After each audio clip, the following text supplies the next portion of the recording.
Stop acting so high and mighty. After being called out on her work behavior, the boss's daughter started giving me a hard time the next day. Your presence is really getting on my nerves. Get a clue, old woman. Day after day of harassment wore me down, and her words led me to decide to retire early. However, things took a turn when our boss returned from an overseas trip. What the hell is going on? Why isn't she here? His words left his daughter dumbfounded. My name is Alice Ives. I've been working as an office worker at a local company since I graduated high school, and I've been there for 40 years now.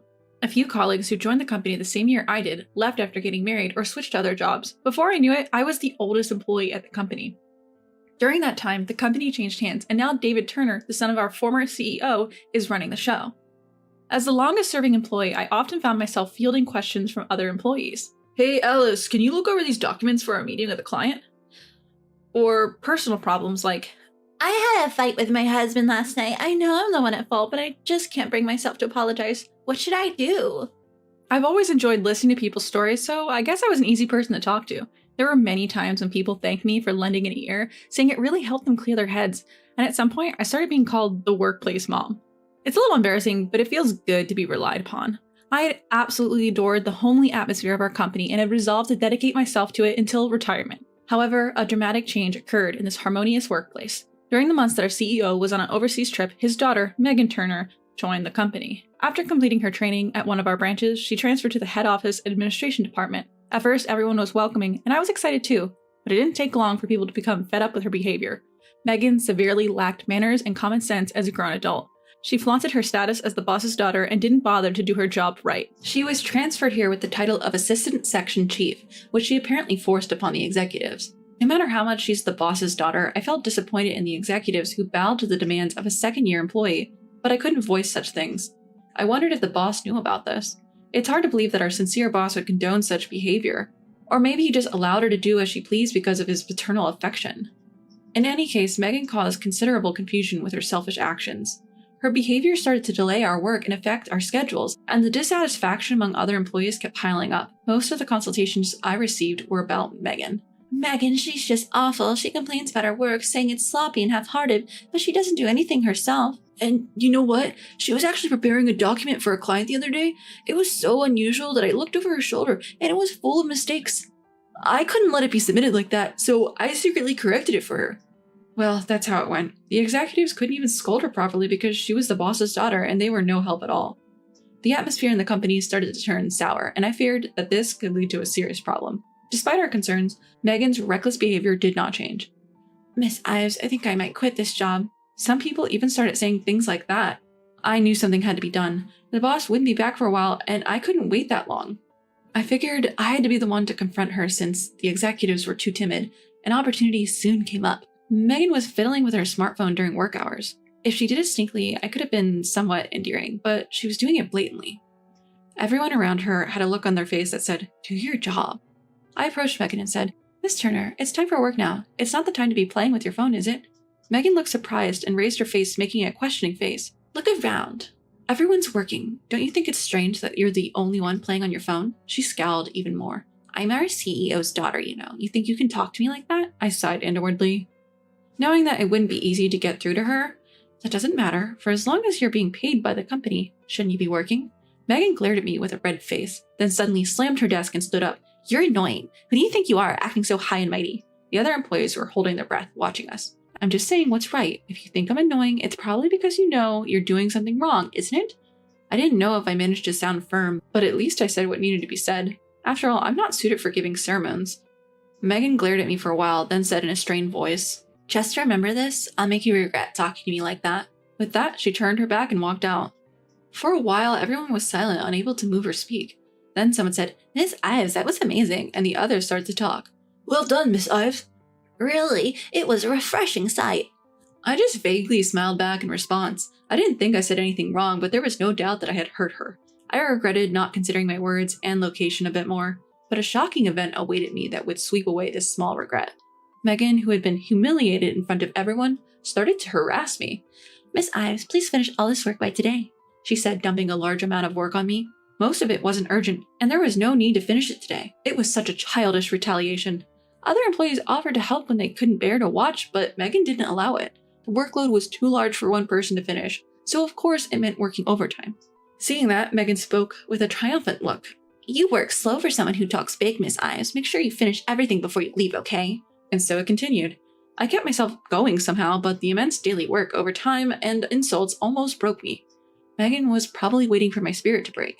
Seeing me weaken, she said, "You're just a nuisance. Wake up, Grandma." Seeing her face, I thought, this is it. I can't stay here anymore, in a place where someone hates me so much. I had planned to persevere until retirement, but I now decided to retire early.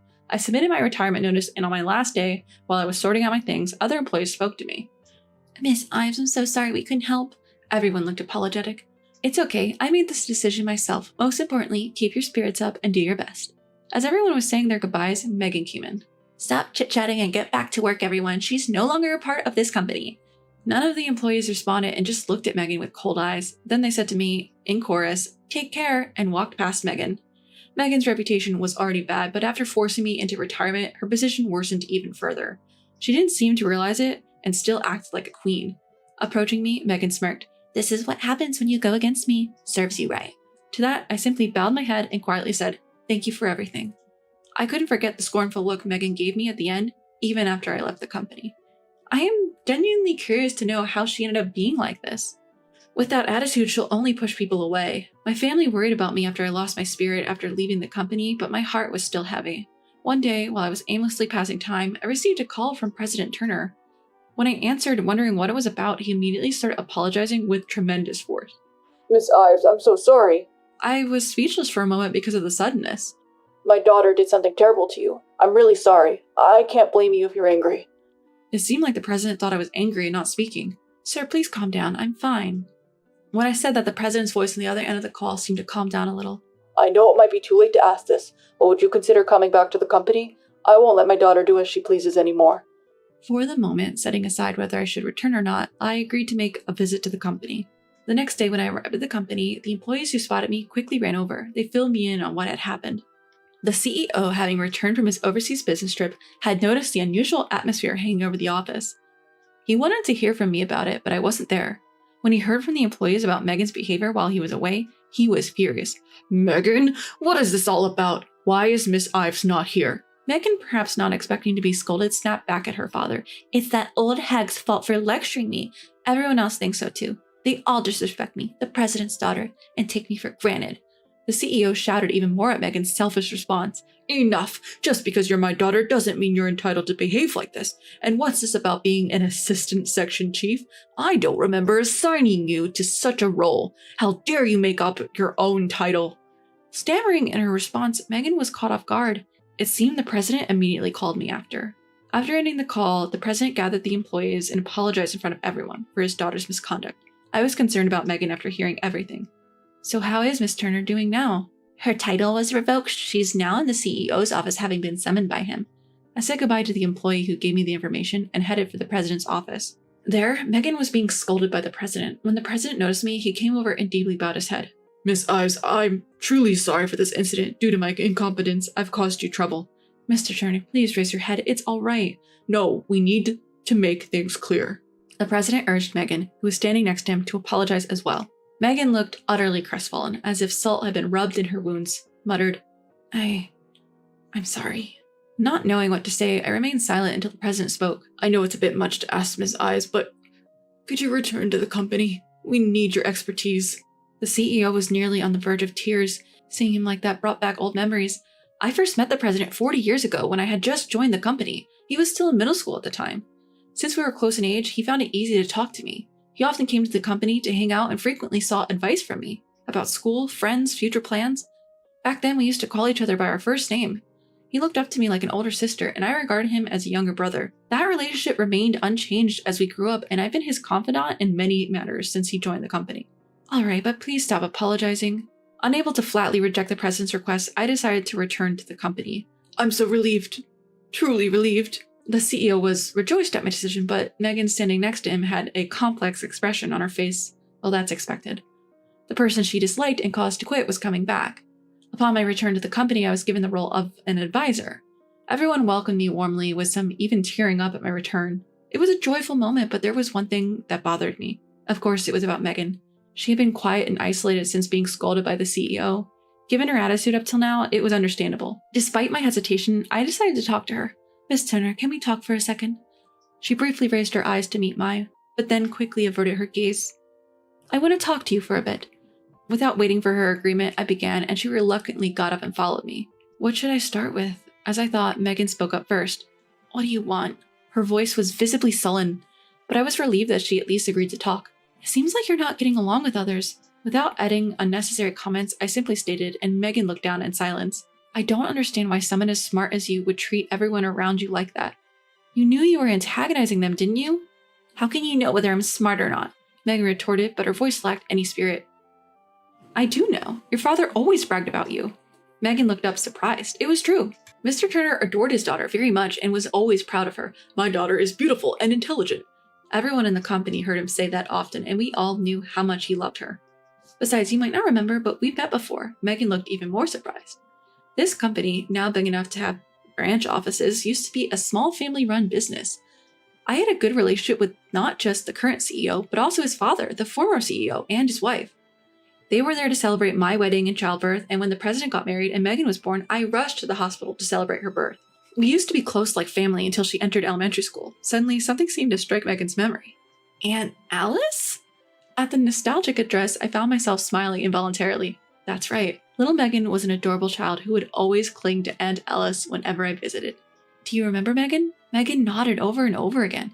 I remember Aunt Alice who used to play with me when I was little, but since I entered elementary school, Aunt Alice stopped coming home. That's right. Around the time your father took over, he became very busy, and I also had children and other things, so I couldn't visit your place anymore. Such nostalgic times. Back then, as our company was expanding, the CEO was incredibly busy. He didn't even have time to return home and often stayed at the company.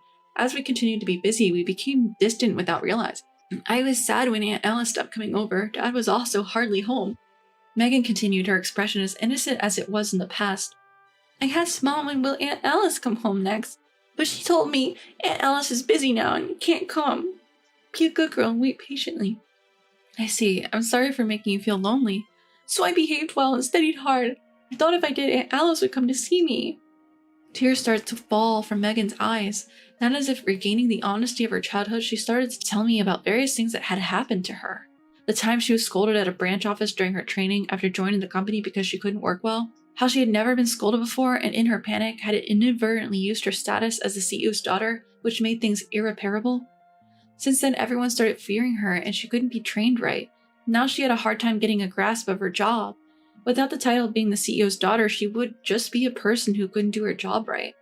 She was scared, and this led to a vicious cycle of resorting to using her title again. I stroked Megan's back as she wept while telling her story. I'm sorry, I should have listened to you sooner. I'm sorry it took me this long. Megan lifted her tear-soaked face. Aunt Alice, I'm sorry. I'm sorry for being a bad girl. No, Megan, you're a good girl. You just made a little mistake. It's okay. We will fix it together from now on. I held sobbing Megan's shoulder and continued to stroke her head for a while. Since that day, Megan had changed astonishingly. She realized that to gain recognition from those around her, she needed to build trust through her strength, not her title. Seeing Megan open up to me, the other employees started to approach her little by little. Seeing this, it seemed that Mr. Turner was relieved. Miss Ives, I can't thank you enough. You've been a tremendous help to both generations of our family. No, to the entire company. Please don't praise me too much. I just want to be of help to the younger generation. Then Mr. Turner jested with a tone reminiscent of his younger days. As expected of our company mother, we look forward to your continued support. I returned a smile to the president. There are only a few years left until my retirement. Until then, in this place, I'll continue to be everyone's mother. I made up my mind once again.